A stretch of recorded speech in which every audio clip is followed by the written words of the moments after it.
राजस्थान सक्षम राजस्थान के आज के इस लाइव सेशन में मैं आप सभी का बहुत बहुत स्वागत करती हूँ। दोस्तों, कोविड-19 से प्रभावित हुई भारतीय अर्थव्यवस्था में सुधार के लिए सरकार ने स्टिमुलस पैकेज की घोषणा की है। क्या है ये पैकेज और क्या है इसके लाभ? आइए जानते हैं आज के इस लाइव सेशन में। सीए दिनेश कुमार जैन से जो कि हैं secretary central India regional council के, और साथ ही साथ वो एक्स चेयरमैन भी रह चुके हैं जयपुर ब्रांच ऑफ आईसीआई की। दिनेश जी, आपका बहुत बहुत स्वागत है आज के इस लाइव सेशन में।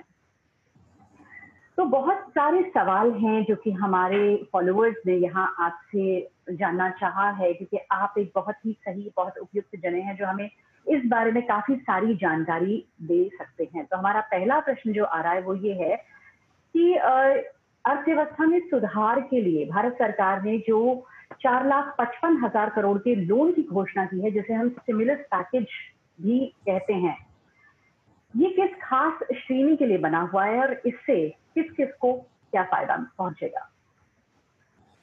देखिए मैडम, कोविड-19 के बाद दो प्रॉब्लम अपने आप के अंदर हो गई। एक प्रॉब्लम तो हो गई कोविड इटसेल्फ, दूसरी प्रॉब्लम हो गई इससे जुड़ी हुई नेगेटिविटी। हमको ये समझना पड़ेगा कि कोविड आ चुका है, अब कोविड जाएगा जब जाएगा। हम सब वेट कर रहे हैं कब वैक्सीन आए। हो सकता है 15 अगस्त 47 जिस तरह से हमारे लिए आज़ादी खुशियाँ लेके आया था, इस तरह हो सकता है कि 15 अगस्त 2020 हमारे लिए खुशियाँ लेके आएगा कि हम इसकी वैक्सीन हमको मिल जाए और इसके डर से हमको निजात मिल सके।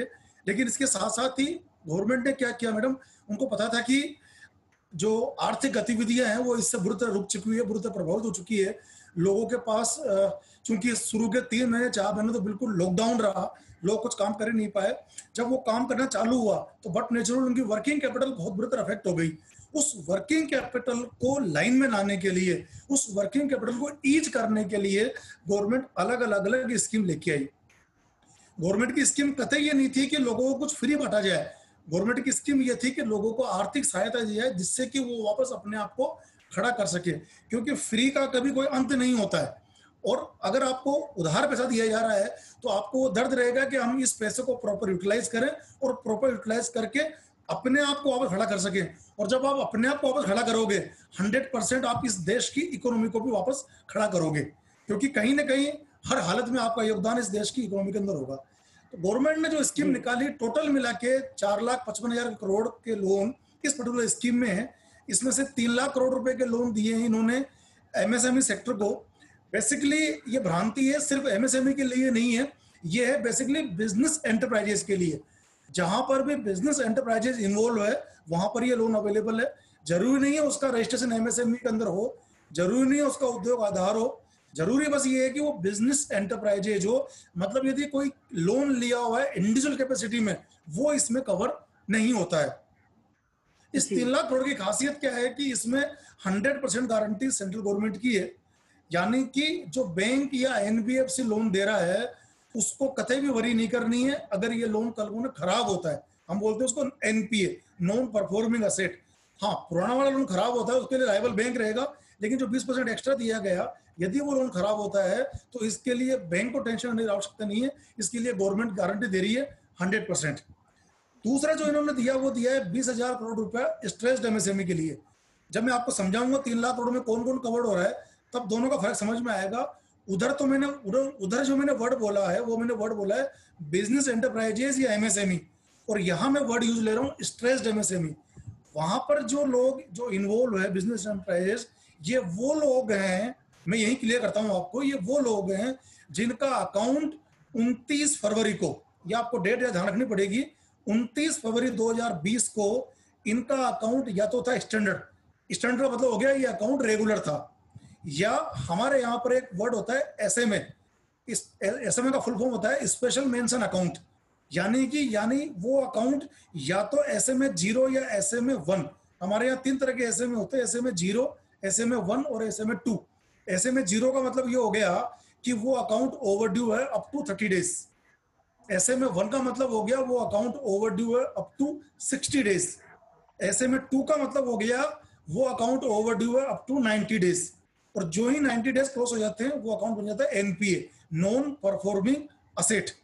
तो ये जो 3 लाख करोड़ का पैकेज है ये उन लोगों को अवेलेबल है जिनका अकाउंट या तो रेगुलर है या ऐसे में 0 है या ऐसे में 1 है।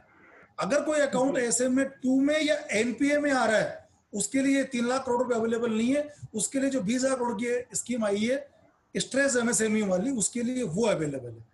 दो तो ये हो गई। जी तीसरी थी इन्होंने 50,000 करोड़ रुपए फंड्स ऑफ फंड्स। अभी ये स्कीम लॉन्च नहीं हुई है। जिस दिन ये स्कीम आ जाएगी, ये बहुत शानदार तरीके से इस इकोनॉमी को आगे बढ़ाएगी, क्योंकि जो दोनों स्कीम थी वो लोन के रूप में है। जब लोन के रूप में रुपए आता है तो आपको इंटरेस्ट चुकाना पड़ेगा, भले ही आप उससे अर्निंग करें या नहीं करें। ये जो फंड्स ऑफ फंड्स आ रहा है, यहाँ पर कैपिटल इन्फ्यूजन है। कैपिटल इन्फ्यूजन का फायदा क्या होता है कि जो आपको रुपया दे रहा है वो आपका बन जाएगा पार्टनर टू दैट एक्सटेंट।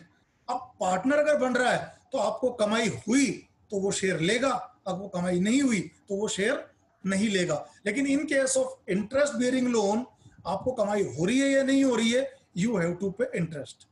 3 तो ये हो गया। चौथा इन्होंने दिया है 30,000 करोड़ रुपया एनबीएफसीज के लिए, वो भी बहुत इंपॉर्टेंट है और उसमें वर्किंग स्टार्ट हो गई है। फिर उन्होंने दिया है 45,000 करोड़ रुपया लोअर रेटेड एनबीएफसीज। एनबीएफ दो तरह की होती है, एक एनबीएफसी वो जो रेटेड है, जिनकी रेटिंग अच्छी आ रही है, एक एनबीएफसी वो जिनकी रेटिंग कमजोर है या रेटिंग है ही नहीं, और एक माइक्रो फाइनेंस कंपनीज। इन दोनों के लिए मिला के दिया 45,000 करोड़ रुपया। ये हो गया टोटल अपना 4,55,000 करोड़ रुपया। इसके अलावा ऑलरेडी 25,000 करोड़ रुपया स्वामी फंड के थ्रू ये स्ट्रेस्ड बिल्डर को ऑलरेडी अनाउंस कर चुके थे दिसंबर 19 में, लेकिन उसकी बेसिक वर्किंग जो है वो भी चल रही है। अब उसमें से मुश्किल से 5,000 करोड़ रुपया निकला है, रुपया निकलना उसमें से अब स्टार्ट हुआ है, वो भी मोटा मोटे 18-20,000 करोड़ रुपया भी बाकी है। तो ये टोटल मिला के 4,70,000 करोड़ की स्कीम गवर्नमेंट ने दी है through loan to boost up the economy. क्योंकि मानना यह है कि जब तक इकोनॉमी में पैसा नहीं आएगा तब तक इकोनॉमी बूस्ट नहीं होगी। Yes madam. जी, तो यानी कि सरकार ने कोशिश ये की है कि हर सेक्टर के लिए, हर हिसाब से, हर बिजनेस क्लास के लिए उन्होंने कोशिश की है कि उन्हें लोन, या जैसे कि आपने बताया कि नई स्कीम आ रही है फंड ऑफ फंड, उस तरह से पैसा पहुंचाया जाए ताकि भारतीय अर्थव्यवस्था तो जो है वो कहीं थोड़ा बहुत पटरी पर आ सके। अब हमारे पास एक और सवाल आ रहा है दिनेश जी, जो कि है कि किसी भी स्मॉल स्केल या मीडियम स्केल बिजनेस में लिक्विडिटी की सबसे बड़ी समस्या होती है, जो कि बिल्कुल सच है। तो कैसे क्या पैकेज में लिक्विड फंड का भी कोई प्रावधान है? क्या फायदे मिलने वाले हैं इससे?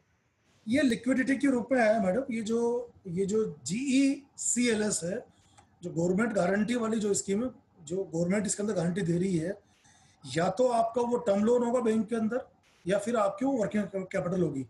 मैं आपको थोड़ा स्कीम क्लियर कर दूं। ये इस स्कीम में क्या है कि 29 फरवरी 2020 ये डेट इंपॉर्टेंट है। इसमें 2 कंडीशन मस्ट है। नंबर 1, आपका टोटल आउटस्टैंडिंग, चाहे से वो बैंक से लिया हो, चाहे एनबीएफसी से लिया हो, और चाहे फाइनेंशियल इंस्टीट्यूशन में लिया हो, आपने टोटल आपका आउटस्टैंडिंग 25 करोड़ से ऊपर का नहीं होना चाहिए। यहाँ पर आप ध्यान देना, मैंने बोला है वर्ड आउटस्टैंडिंग, न कि सैंक्शन।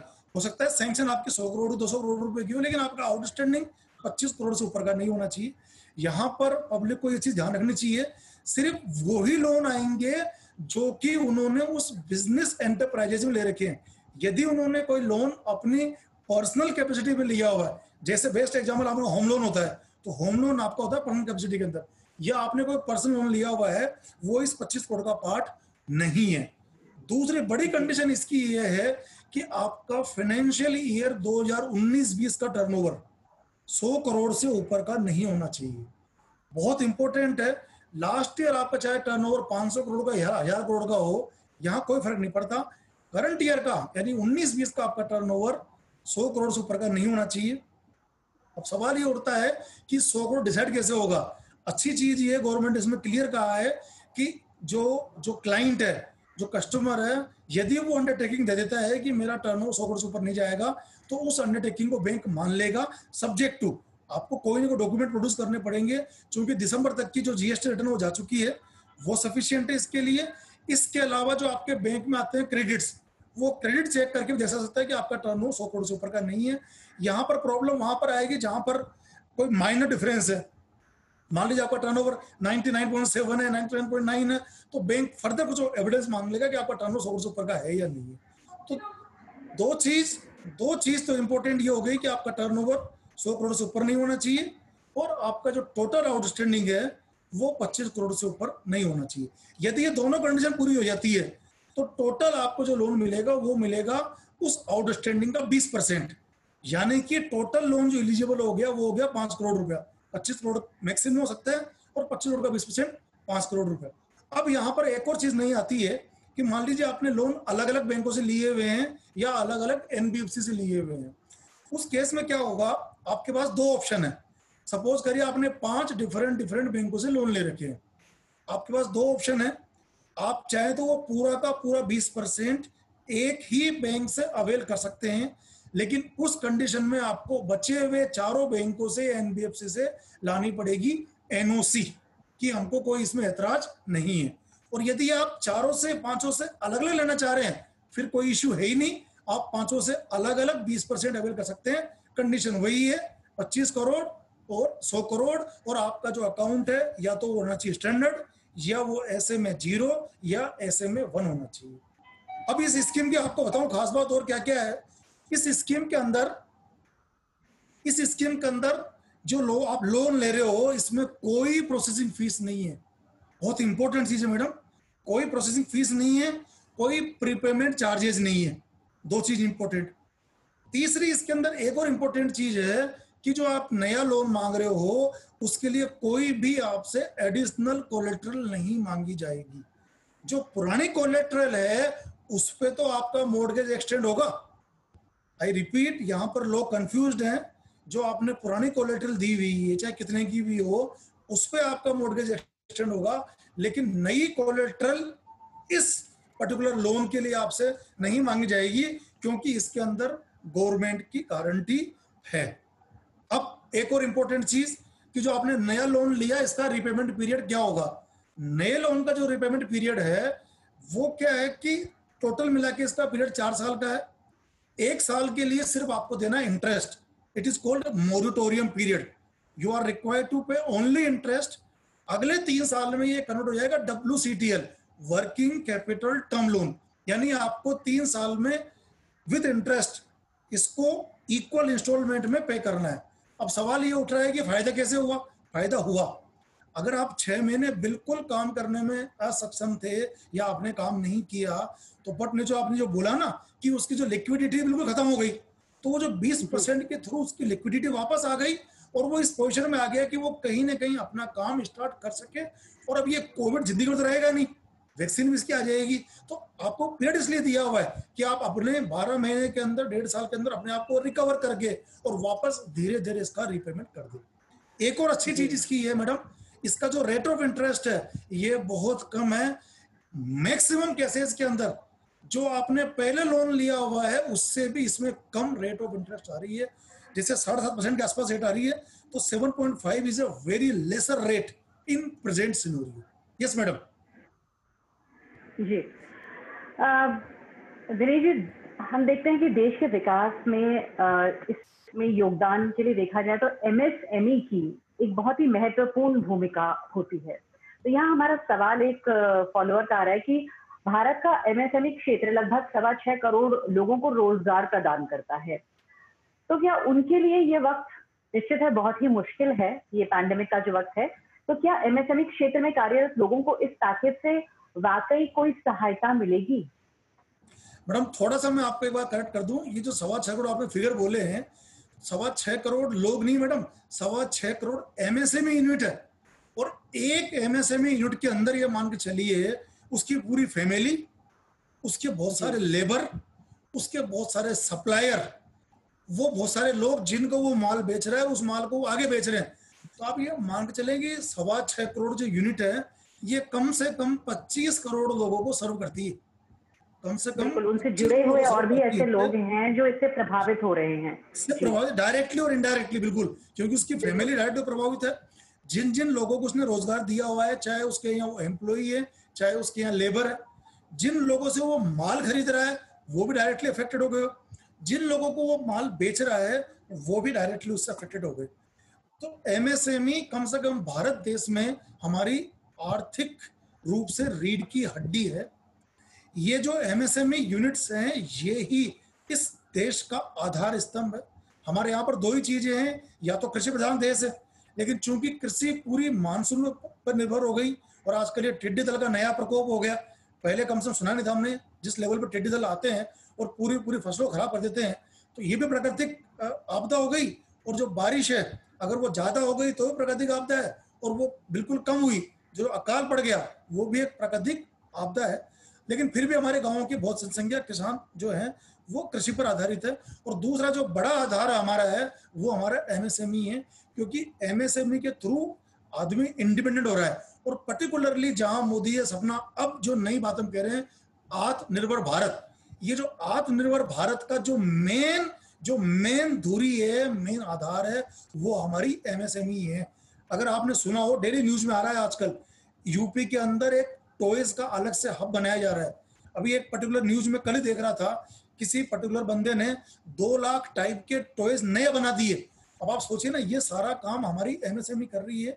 जो हम लोग पहले प्रेरित नहीं थे, हम लोग चाइनीज आइटम खरीदते थे, और बच्चे बच्चे के मुंह से निकलने लग गया कि जहां तक हो सके आप स्वदेशी आइटम लो। ऐसा नहीं होता है कि हम बिल्कुल जीरो कर दें, लेकिन अगर हमने 50% भी उस दिशा में बढ़ गए तो बहुत बड़ा इम्पैक्ट होने वाला है। चाइनीज फटाके आते हैं, चाइनीज जो दिवाली पे जो सजावट करते हैं, अगर वो सारे आइटम इन हाउस हो गए, इसका इम्पैक्ट बहुत बड़ा पड़ने वाला है। और गवर्नमेंट भी नो डाउट, चाहे वो राज्य सरकार हो और चाहे वो केंद्र सरकार हो, वो बहुत अच्छी तरह की सहायता कर रही है।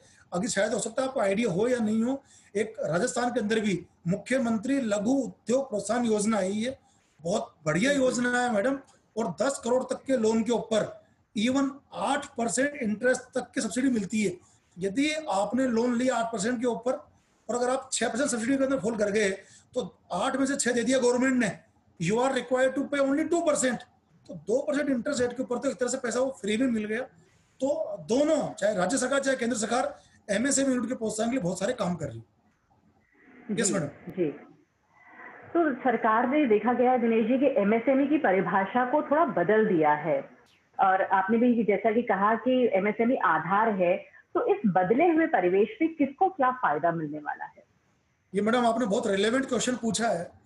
इस नई डेफिनेशन के बाद तो मान लिए आप, ये तो कोविड आ गया, और हो सकता है कोविड की वजह से डेफिनेशन नहीं आई है। मतलब क्या हो रहा है कि हम लोग कोविड को सिर्फ नेगेटिव लेके बैठे हैं, कोविड को लेना चाहिए पॉजिटिव। ये कोविड है इसीलिए हम शायद हम वर्चुअली रूबरू हो रहे हैं। अगर ये कोविड नहीं होता, आप और हम शायद इतना सोचते ही नहीं कि हम किस तरह से अपॉर्चुनिटी को एनकेश करें।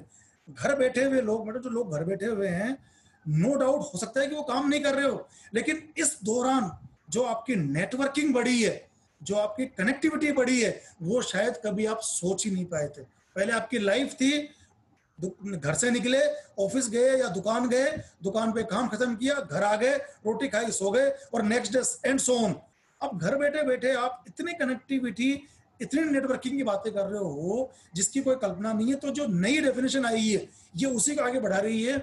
इसमें 250 करोड़ तक के टर्नओवर वाले, पहले ये लिमिट सिर्फ 50 करोड़ तक की थी, अब 50 करोड़ का इन्वेस्टमेंट की लिमिट हो गई और 250 करोड़ की लिमिट हो गई टर्नओवर की। और आपने देखा हो तो निर्मला मैडम ने एक अनाउंसमेंट और किया है कि 250 करोड़ तक के जो कॉन्ट्रैक्ट, जो टेंडर निकलते हैं, अब वो ग्लोबल टेंडर नहीं निकलेंगे, वो टेंडर डोमेस्टिक निकलेंगे। तो इसका सीधा सीधा इम्पैक्ट पड़ने वाला है जो ही वर्किंग स्टार्ट हुई।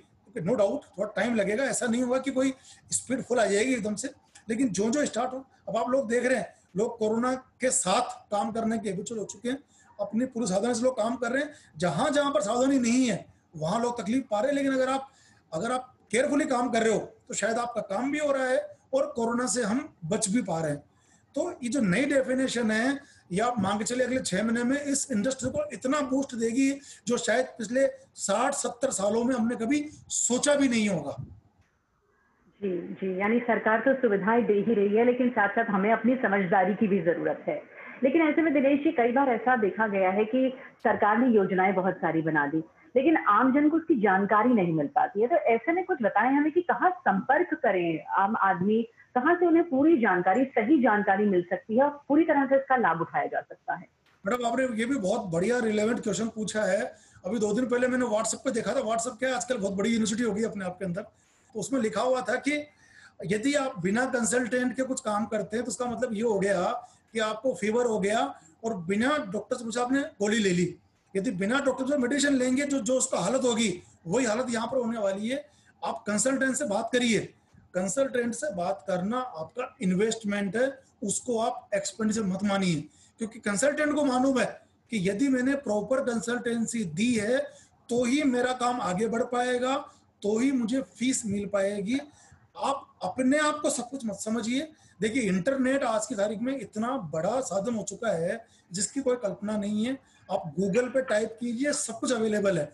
उसको समझ के फिर आप किसी कंसल्टेंट से राय लीजिए, क्योंकि क्या होता है, मेरा ये मानना है कि यदि आपने होशियारी में खुद काम स्टार्ट करने की कोशिश करी और आप वहां पर मान लीजिए कुछ कुछ धोखा खा गए, तो मेरा ये मानना है कि अगर 6 महीने आपके खराब हो गए तो 6 महीने बाद हो सकता है आप काम करने की पोजीशन में रहे नहीं रहे, क्योंकि मानव के लिए जन्म मरण परण 3 चीजें ऐसी है जो कह नहीं आती है। तो आप जब भी काम करें पूरा सोच विचार के, पूरा समझ के, पूरा कंसल्टेंसी लेके काम शुरू करें, क्योंकि कंसल्टेंसी की जो हम फीस देते हैं, आप यकीन करें वो कतई खर्चा नहीं है आपके लिए, वो इन्वेस्टमेंट है।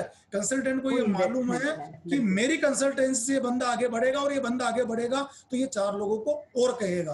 तो बस मेरा निवेदन सबसे यही है कि प्रॉपर कंसल्टेंसी लेके आप आगे बढ़िए, 100% आप जीवन में सक्सेस होंगे। और मैडम, मैं 4 लाइन इसके ऊपर हमेशा बोलता हूँ, मतलब मेरे तो जीवन चलता है इससे है कि यूं तन्हा बैठ कर ना देख, हाथों की लकीर अपनी, उठ बांध कमर और लिख दे खुद तकदीर अपनी। वाह, ये तो बहुत ही इंस्पिरेशनल भी है। यानी कि आज के इस लाइव सेशन में हमें जानकारियां तो मिली हैं, साथ साथ एक मोटिवेशन, एक इंस्पिरेशन भी मिला है दिनेश जी से कि सरकार जो सुविधाएं हमें दे रही है उन सुविधाओं के बारे में जानकारी लीजिए, मगर सही व्यक्ति से लीजिए। बिल्कुल जी मैडम। तो दिनेश जी, आपने बहुत जो जानकारियां दी वो तो बहुत अच्छी थी ही, और इंस्पिरेशन, आपका मोटिवेशन भी बहुत अच्छा था। अब हम आपसे जानना चाहेंगे आपके विचार हमारे इस इनिशिएटिव के बारे में। दिया कुमारी जी का जो ये इनिशिएटिव है हमारा राजस्थान, सक्षम राजस्थान, के बारे में आपके विचार जानना चाहेंगे आप। मैडम, बहुत बढ़िया इनिशिएटिव है ये। आपके जो वर्ड्स हैं ये अपने आप में सफिशिएंट है। हमारा राजस्थान, सक्षम राजस्थान, जब आपने हमारा बोल दिया और सक्षम बोल दिया, यानी अगर हम सक्षम हैं तो सब कुछ सक्षम है। राजस्थान इस भारत देश का एक पार्ट है। यदि हम एक एक करके सक्षम होते जाएंगे तो बट नेचुरली हमारा भारत देश सक्षम होता जाएगा, और भारत देश सक्षम होगा, यही हमारे सब राजनेताओं के या सब जो ऊपर वाले लोग हैं उनका विचार है, उनकी सोच भी यही है। और आपका ये प्रयास इसलिए भी सराहनीय है कि लोग इससे मोटिवेट होते हैं, लोग इससे एजुकेट होते हैं। कई बार लोगों को चीजें मालूम होती ही नहीं है, क्या पता वो कहाँ ये प्रोग्राम देखे और कहाँ उसको लगे कि यार हाँ ये चीज मेरे लिए भी अवेलेबल है। और जब तक आपको अंदाजा ही नहीं होगा कि कोई चीज आपके लिए अवेलेबल है या नहीं है, तब तक आप उसको प्राप्त करने की कोशिश करेंगे ही नहीं। तो मेरा ये मानना है कि आप पॉजिटिव होके, क्योंकि कोरोना के अंदर भी मैडम जो लोग कह रहे हैं कि काढ़ा पियो, योगा करो या आप एक्सरसाइज करो, इन सबसे ज्यादा जरूरी है पॉजिटिविटी। यदि आप रोके काढ़ा पी रहे हैं, रोके योगा कर रहे हैं, वो काम नहीं आएगा।